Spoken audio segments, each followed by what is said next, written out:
Real Madrid, one of the greatest football clubs of all time. One of the greatest नहीं यार, the greatest football club of all time simply कहना चाहूंगा भाई, क्योंकि हम लोग हमेशा बोलते रहते हैं कि one of the greatest, one of the greatest. भाई अगर वन ऑफ द ग्रेटेस्ट है तो ग्रेटेस्ट कौन सा है भाई? ये चीज हम लोग बोलने में भाई, क्योंकि कोई सेट पैरामीटर है नहीं कि हम इस चीज से डिफाइन करेंगे कि ग्रेटेस्ट क्लब कौन सा है।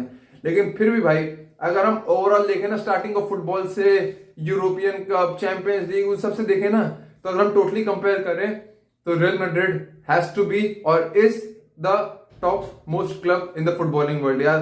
मतलब जब से यूएफए चैंपियंस लीग चालू हुई थी, चालू भी नहीं हुई थी, जब उसे यूरोपियन कप कहा जाता था, तो पहले के 5 यूरोपियन कप्स रियल मैड्रिड ने जीते हैं भाई। स्टार्टिंग से उन्होंने अपनी डोमिनेंस दिखाना चालू कर दी, और हमेशा भाई कोई ऐसा लंबा गैप नहीं होता था भाई। 2-3 साल नहीं जीते, फिर जीते लेंगे, फिर 2-3 साल नहीं जीतेंगे, फिर एक टाइटल जीत लेंगे, ऐसे ही भाई चलता रहता है भाई रियल मैड्रिड का। तो मतलब हमेशा ही टॉप मोस्ट लेवल पे हमेशा रहते हैं भाई। हल्का सा ड्रॉप होंगे लेकिन इतना नहीं आ जाएंगे। मैनचेस्टर यूनाइटेड को हम क्या कहते हैं भाई, इतना रहेंगे, इतना रहेंगे, इतना रहेंगे, फिर इतना हो जाएंगे, फिर इतना हो जाएंगे। तो यार इस बेसिस पे तो हम आपको टॉप मोस्ट क्लब कह नहीं सकते भाई। बायर्न म्यूनिख भी भाई अच्छी क्लब है, जर्मन लीग में हमेशा जीतते रहते हैं, लेकिन यार क्या चैंपियंस लीग हर साल हम फेवरेट्स भी कहते हैं उनको, लेकिन क्या रियलिस्टिकली वो फेवरेट्स हैं?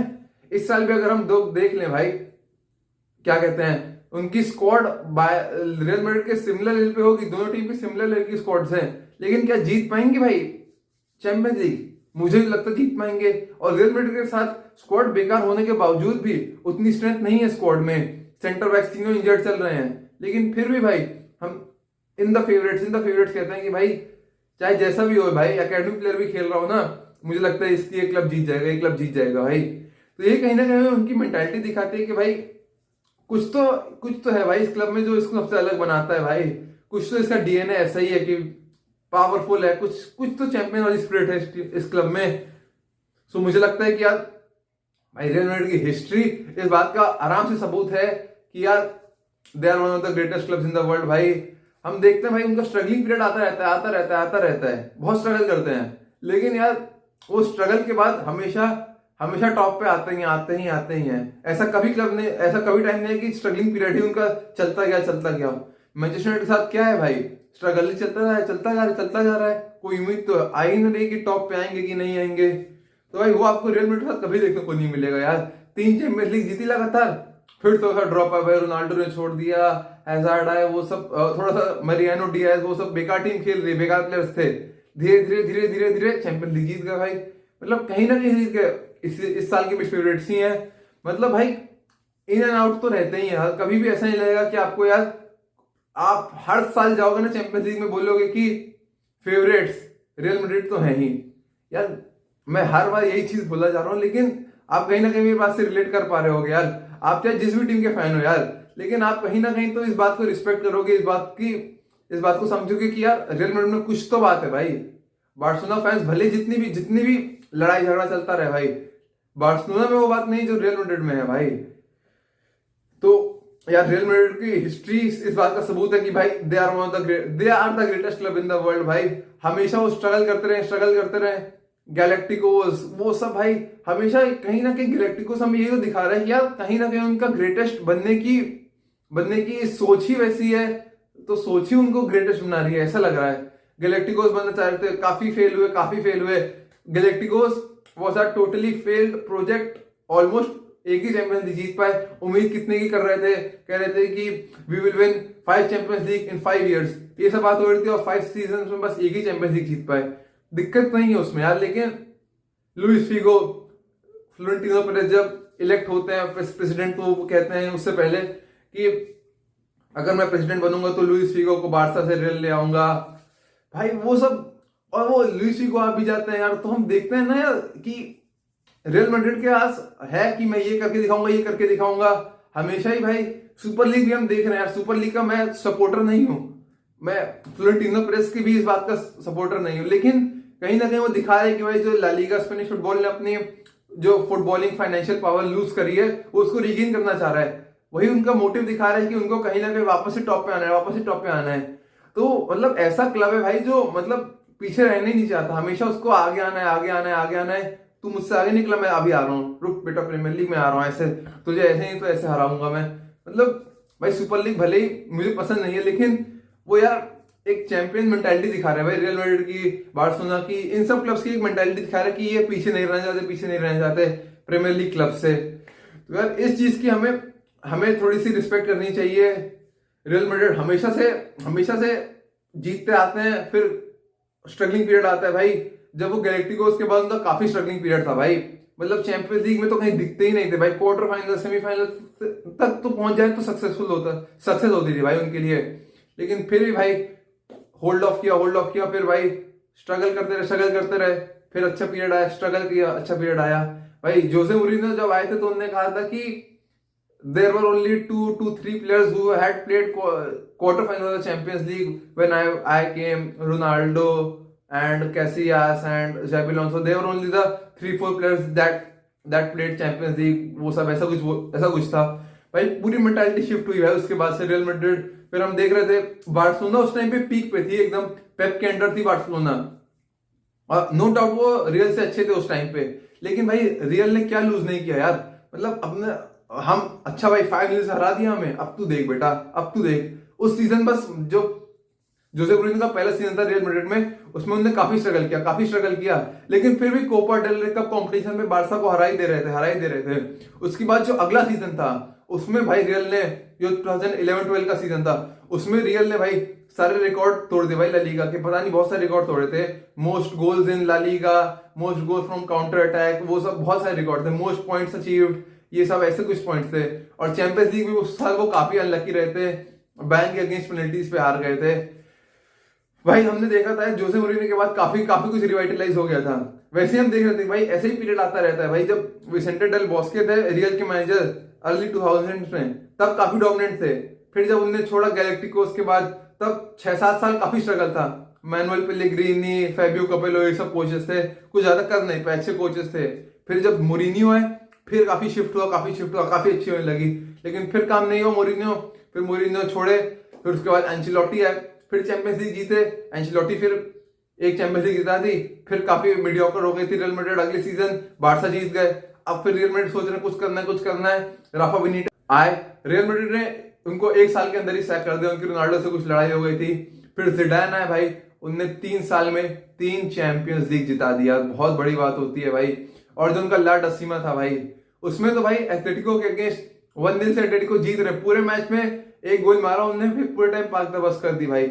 और फिर final moments of the game में एक चांस मिला कॉर्नर से, सर्जियो रामोस ने हेडर मार के मैच को ड्रॉ कर दिया, फिर एक्स्ट्रा टाइम में तो जीत गए 4-1 वो सब भाई। लेकिन ये तो हमें देखने को मिल रहा है यार, players step up at the moments when they are required to.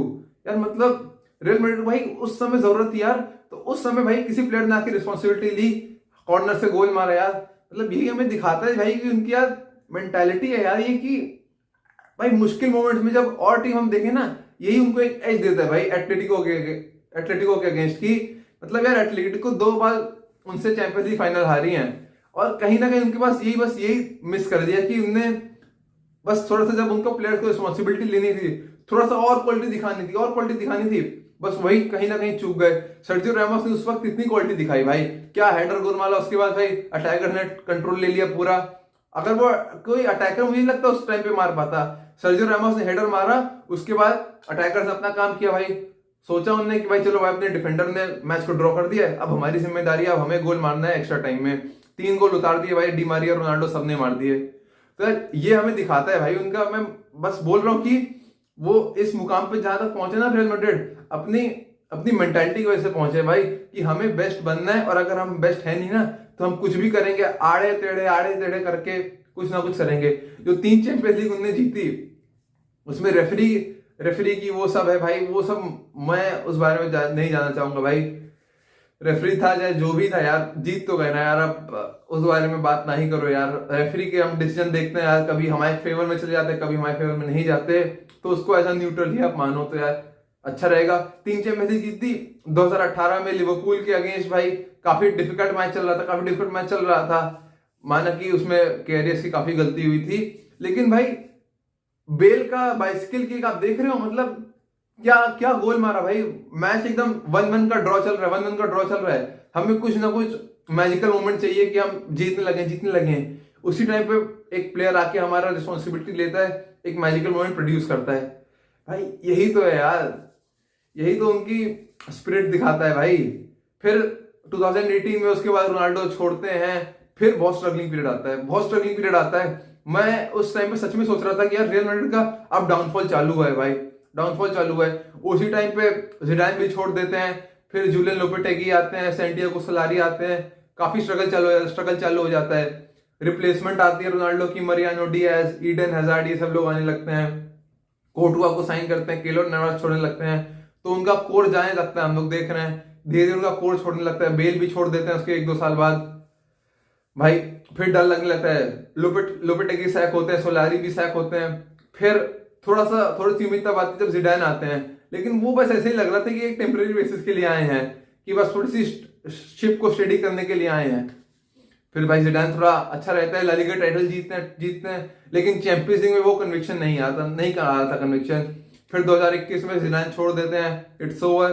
फिर कार्लो एंचेलोटी आते हैं भाई।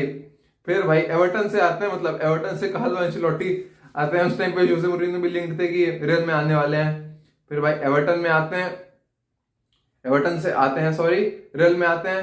फिर भाई जो उनको चैंपियंस लीग जिताते हैं ना, वो भाई बहुत ही माइंड ब्लोइंग चैंपियंस लीग थी यार। मतलब उसमें सबसे पहले शायद राउंड ऑफ 16 या क्वार्टर फाइनल था, चेल्सी के अगेंस्ट मैच था, चेल्सी के अगेंस्ट कमबैक करते हैं। फिर जो मैनचेस्टर सिटी के अगेंस्ट कमबैक होता है ना यार, ग्रेटेस्ट ऑफ ऑल टाइम यार, greatest comeback of all time होगा यार। मतलब वो तो इस्तांबुल लिवरपूल वाला, लेकिन मतलब सेमीफाइनल का greatest comeback of all time तो यार यही है भाई। मतलब रोड्रिगो का वो गोल भाई, हेडर, कितना मजा आता है भाई। अगर आप उस मोमेंट को अभी भी देखो ना, एज ए न्यूट्रल भाई, आप किसी भी क्लब के फैन हो यार, आप फुटबॉल फैन तो सबसे पहले हो ना, पहले आप फुटबॉल फैन हो, फिर किस क्लब के फैन हो ना, तो यार वो एक फुटबॉलिंग मोमेंट था यार, आपको उसको एंजॉय करना चाहिए भाई। वो एकदम एंड मोमेंट्स में भाई रियल मैड्रिड भाई महारेस गोल मार देते हैं। मैं कमेंटेटर से सुन रहा होता हूँ कि यार it's over, it can not happen, वो सब भाई रियल मैड्रिड। फिर भाई जो रोड्रिगो करता है ना यार, मैजिकल मोमेंट होता है भाई। उसके बाद रियल मैड्रिड फाइनल में जाती है, और फाइनल में लिवरपूल के अगेंस्ट सब भाई इंग्लिश मीडिया बोल रही है क्या Liverpool are favourites, they are going to smack Real Madrid, smack. और भाई मैच में ऐसा ही होता है भाई, लिवरपूल को इतने चांसेस थे, फिनिश कर रहे हैं भाई, फिनिश कर रहे हैं, लेकिन उस मोमेंट पे जिसने रिस्पॉन्सिबिलिटी ली वो उनका गोलकीपर था। कोर्टुआ ने रिस्पॉन्सिबिलिटी ली भाई, अपनी टीम को बचा के रखा, उम्मीद करी कि हमें चांस मिलेगा तो हम मार देंगे, और वही एक मोमेंट ऑफ मैजिक क्रिएट किया भाई। विनीशियस का गोल पड़ गया, वेलवर्डे का क्रॉस, विनीशियस का गोल, और एक 1-0 की लीड मिल गई, उसको फिर होल्ड ऑफ कर लिया, टाइटल जीत गए। मतलब यार कितनी मेंटल स्ट्रेंथ दिखाता है भाई हमें इसी टीम की। मतलब प्लेयर हमारा, एक प्लेयर मदद कर रहा है, तो दूसरे प्लेयर उसकी कैसे मदद कर सके वो देख रहे हैं। डिफेंडर ने हमारी मदद करी, तो अब अटैकर पूरी रिस्पॉन्सिबिलिटी देके गोल स्कोर करते हैं भाई। फिर ऐसा नहीं होता है कि यार वन साइडेड एफर्ट कभी नहीं रहता है भाई। तो यार ये तो रियल मैड्रिड के बारे में था। अब हम देख रहे हैं क्या एम्बाप्पे आने वाले हैं। एम्बाप्पे ये एक और बिग मनी मूव है भाई, ये दिखा रहा है कि भाई real Madrid one of the club है जो फैन ढूंढने हैं। मतलब इतना ज्यादा पैसा नहीं रहता है, कोई साइनिंग करते हैं, कार्लो एंचेलोटी कहते हैं कि we are not signing anyone in January, वो सब भाई कभी कोई साइनिंग नहीं करता है। जान रहे हैं कि 3 सेंटर बैक इंजर्ड चल रहे हैं, नाचो इंजर्ड चल रहे हैं, रुडिगर इंजर्ड चल रहे हैं, मिलिटाओ इंजर्ड चल रहे हैं, एल्बा है नहीं। मतलब जान रहे हैं हमारे साइड सेंटर बैक बैंड बजी है, लेकिन नहीं है भाई, पैसा खरीद नहीं पा रहे हैं। एम्बाप्पे पे जितना पैसा एम्बाप्पे की सैलरी में निकल जाएगा, तो पैसा अभी से ही बचा रहे हैं भाई। कौन सेंटर बैक खेल रहे हैं, कार्वाहाल, चूमिनी, ये सब सेंटर बैक्स खेल रहे हैं आपके। तो यार मतलब यार रियल मैड्रिड को यार मतलब स्ट्रेंथ है यार, ये एक स्ट्रेंथ है भाई जो मैं बोल रहा हूं ना यार। इस स्ट्रेंथ की भाई मैं नहीं जानता यार, कोई इस स्ट्रेंथ को कोई कैसे रेप्लिकेट कर सकता है भाई। ये सिर्फ समय के साथ आती है, ये आपकी हिस्ट्री से आती है। जब आप देखते हैं ना कि हमारे पहले लोग ऐसा काम कर चुके हैं, तो हमारा मन करता है कि हम भी वैसा काम करें, हमारा भी नाम वहां पर हो जहां उन सबका नाम है। तो एम्बाप्पे जहां तक आने ही वाले हैं रियल मैड्रिड, और आप अपने थॉट्स बताइए कि आपके थॉट्स क्या चल रहे हैं रियल मैड्रिड के बारे में, और क्या वो ग्रेटेस्ट क्लब है या नहीं है। भाई मैं काफी फेयर रहूंगा, आपके जो भी थॉट्स हैं आप जरूर बताइए कमेंट सेक्शन में। अगर आपको मेरी बात कुछ गलत लगी तो ही बताइएगा, लेकिन मैं एज अ न्यूट्रल फैन बोल रहा हूँ भाई। मुझे ना तो रोनाल्डो पसंद है ना तो मेसी पसंद है, मुझे जो पसंद है वो शायद सबको पसंद होगा। Thank you guys and have a nice day. और अपने थॉट्स कमेंट सेक्शन में जरूर बताइएगा ये काफी कंट्रोवर्शियल वीडियो हो सकता है, लेकिन मैं उम्मीद करूंगा कि आप लोग ऐसा होने नहीं देंगे। Thank you guys and have a nice day. Bye bye. The greatest club of all time.